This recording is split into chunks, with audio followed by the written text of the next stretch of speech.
ជំរាបសួរសួស្តីអ្នកទាំងអស់គ្នានាងខ្ញុំឈ្មោះខួរជួបគ្នាជាថ្មីម្ដងទៀតហើយជាមួយនឹងវីដេអូដំណើរកំសាន្តតែលើកនេះផងដែរគឺយើងទៅកាន់ខេត្តសៀមរាបទៅលើកនេះខ្ញុំទៅមួយយប់មួយថ្ងៃចង់ដឹងថាខ្ញុំទៅលេងនៅណាខ្លះហើយចំណាយអស់ប៉ុន្មានតោះចាំខ្ញុំប្រាប់ជាដំបូងខ្ញុំជួលម៉ូតូសិនក្នុងមួយថ្ងៃ$10ហើយក៏ធ្វើការជិះមកអង្គរវត្តហ្នឹងតាមច្រកខាងកើតទៅអង្គររាល់ដងខ្ញុំបានតែមើលថ្ងៃរះរហូតតែលើកនេះអត់បានទៅដោយសារតែមើលតោយំហើយគេប្រាប់ថាភ្លៀងមើលតែមេឃដឹងហើយឡើងសកុតសកុំចាញ់សម្រស់ខួចយើងចាំបាច់ចាំឲ្យគេសាអីយើងទៅសាខ្លួនឯងខ្លះទៅត្រង់នេះគេឡើងល្បីឥឡូវកាលខ្ញុំទៅហ្នឹងអត់មានអ្នកគេទៅថតឡើងហ្នឹងហងហើយដោយសារតែ trip ហ្នឹងទៅបែបតន់ហន់ដល់ពេលចឹងទៅគឺថតតែនៅក្រៅអត់ទៅបដូរឈុតមកជុំមេងុំពាក់សក់ទៀតចាខ្ញុំនិយាយមែនរឿងសៀមរាបមួយទៅអត់ចេះធុញមកអង្គរវត្តនិយាយពីប្លង់ណាក៏ស្អាតដែរហើយស្អាតគ្រប់រដូវកាលហ្មងទៅពេលណាក៏ស្អាតដែរហើយលើកនេះហ្នឹងខ្ញុំទៅគុំអាប្លង់នេះប្លង់ទីខាងកើតហ្នឹងឃើញយូរឲ្យគេថតឡើងស្អាតហ្មងតែអត់ដឹងថានៅត្រង់ណាទៅដល់ពេលឥឡូវដឹងគឺគុំទៅថតឲ្យតបបានបន្ទាប់ពីថតឆ្អែតហើយយើងក៏បន្តដំណើរទៅទៀតទៅប្រាសាទបាយ័នម្ដងតាមផ្លូវក៏ស្អាតអើយស្អាតហើយនិយាយពីជិះកាត់កន្លែងខ្លោងទ្វារតលេអ៊ំនឹងពេលណាគឺអត់ដែរចោលទេថតទីតទៅពីថតបាន2-300ប៉ុសហើយយើងក៏បន្តដំណើរទៅទៀតជួបបងស្វាទាំងវងហ្មងណាហើយខ្ញុំទៅហ្នឹងប៉ះចំថ្ងៃបុណ្យបើមិនមៀកបូជាក៏ច្រត់ប្រះនឹងគាល់នឹងឯងខ្ញុំអត់ច្បាស់ដែរគេបិទផ្លូវតែដូចជាអត់មានបញ្ហាអីដោយសារតែខ្ញុំត្រូវមកខាងកើតស្រាប់ហើយអត់បានត្រូវទៅខាងលិចដែលគេបិទនឹងអញ្ចឹងណាដោយសារយើងដើរលេងបែបតន់ហន់អញ្ចឹងចូលបន្តិចហើយថតរូបតាមមកឆ្អែតហើយ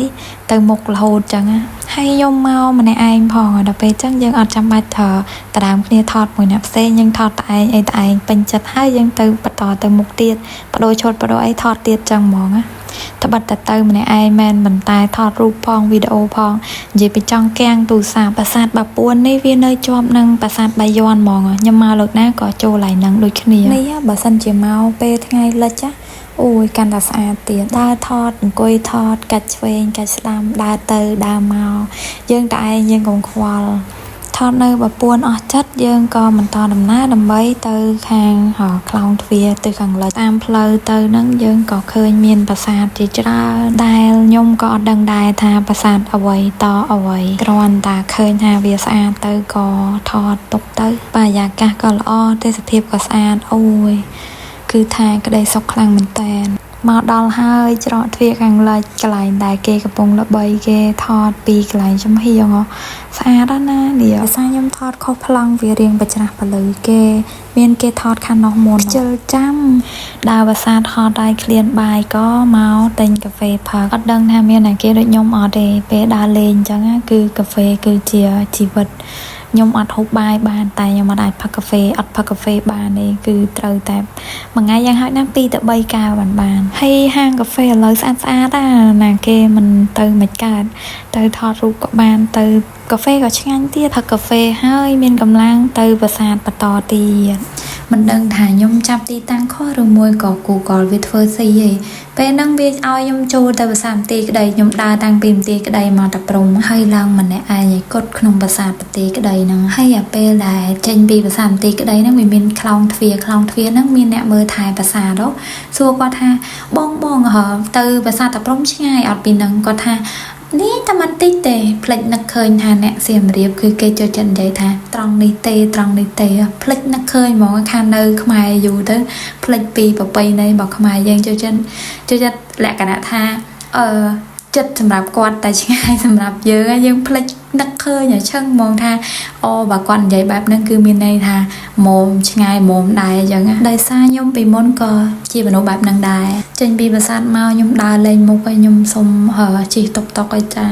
នៅទៀតទៅតទៀតអត់តន់ហូបបាយទេមួយថ្ងៃហ្នឹងគឺថាល្ងាចឡើងហើយគឺនៅតែមានកម្លាំងមានហាងកាហ្វេស្អាតទៀតទៅហាងកាហ្វេទៀតចាយកไปគេអត់តន់បិទទេម៉ោង 8បានគេបិទចឹងយើងទៅសម្រាកនៅហាងកាហ្វេជាក់